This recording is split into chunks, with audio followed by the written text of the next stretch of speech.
A People's History of Prisons in the United States.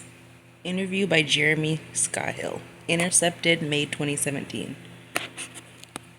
Jeremy Scahill says, "Now you refer to yourself as an abolitionist. What do you mean by that?" Mariame Kaba responds, "Abolition for me is a long-term project and a practice around creating the conditions that would allow for dismantling of prisons, policing, and surveillance, and the creation of new institutions that actually work to keep us safe and are not fundamentally oppressive. What you need to make these conditions happen, you have to be for addressing what you need to make those conditions happen, you have to be for addressing environmental issues. You have to be for making sure people have a living wage economically. I know for me it's important to be anti-capitalist." Scahill, for people who don't have a loved one that's been to prison, haven't been to prison themselves, just view prison as a place where people who commit crimes go, set a context for people of the institution of imprisonment in the United States and what that looks like. Kaba continues, "Prison itself is a reform. I think that's something that most people don't think about. Prison haven't always existed. They came into being, especially in the United States, because people were reacting against capital punishment and corporal punishment, which were seen at the time, particularly by Quakers, as incredibly inhumane. Initially, the reform was not meant to be a brutalizing thing, but isolation itself is actually brutal. Over the years, prisons have been spaces where we've sent people we don't like or the people we want to manage and control socially. Early before the Civil War, most people who were locked up were not actually black people, because almost every black person in the country was enslaved. Immediately after emancipation, all of a sudden the literal complexion of prisons changed, and black people became hyper targets of the system as we created new laws like the Black Codes. The convict lease system comes into being as a way to continue to exploit the labor of people who are now newly free.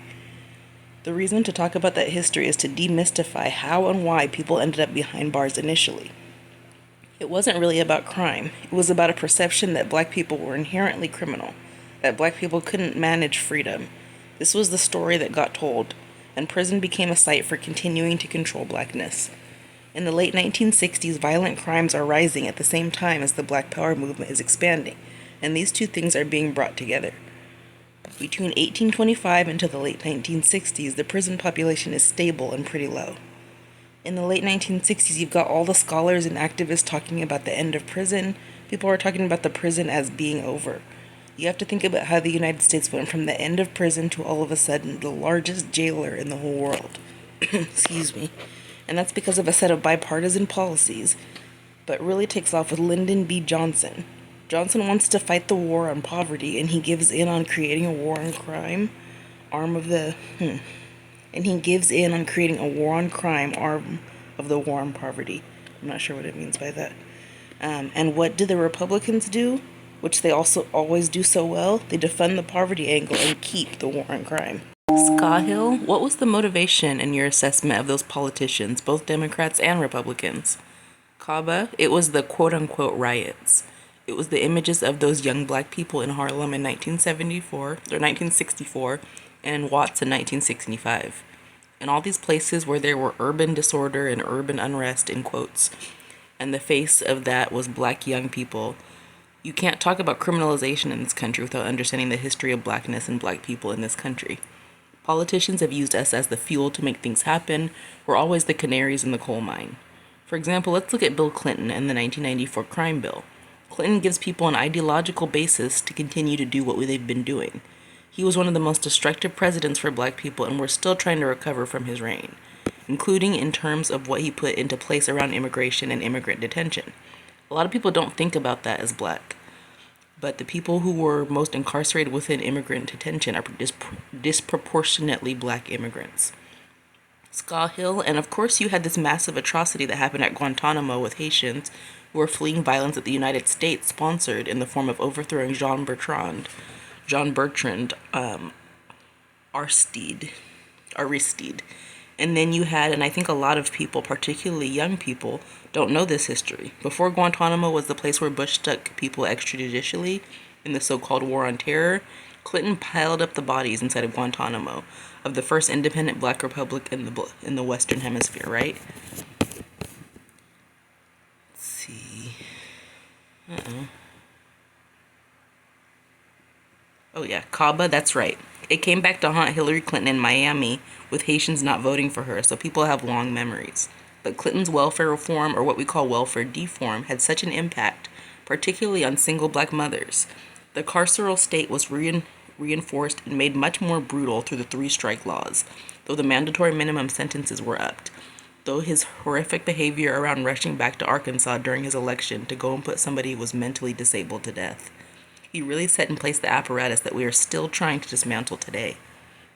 Scott Hill, under Obama, you have had several, Scott Hill, under Obama, you had several incendiary killings that happened.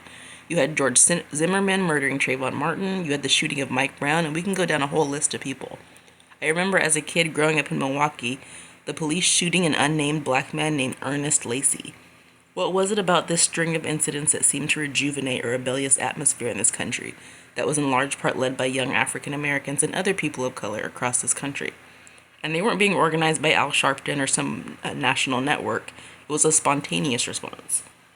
Given that this has happened from the beginning of this republic to black people from white people in authority or people with a badge, what was it about that particular moment that seemed to spark this uprising?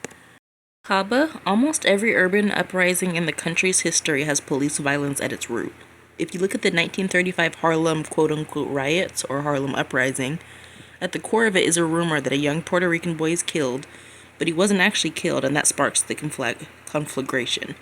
In 1943, that rebellion in Harlem, also at the root, was Marjorie Polite, or Polite perhaps, and this young man and the police basically being accused of having shot him. That's a conflagration.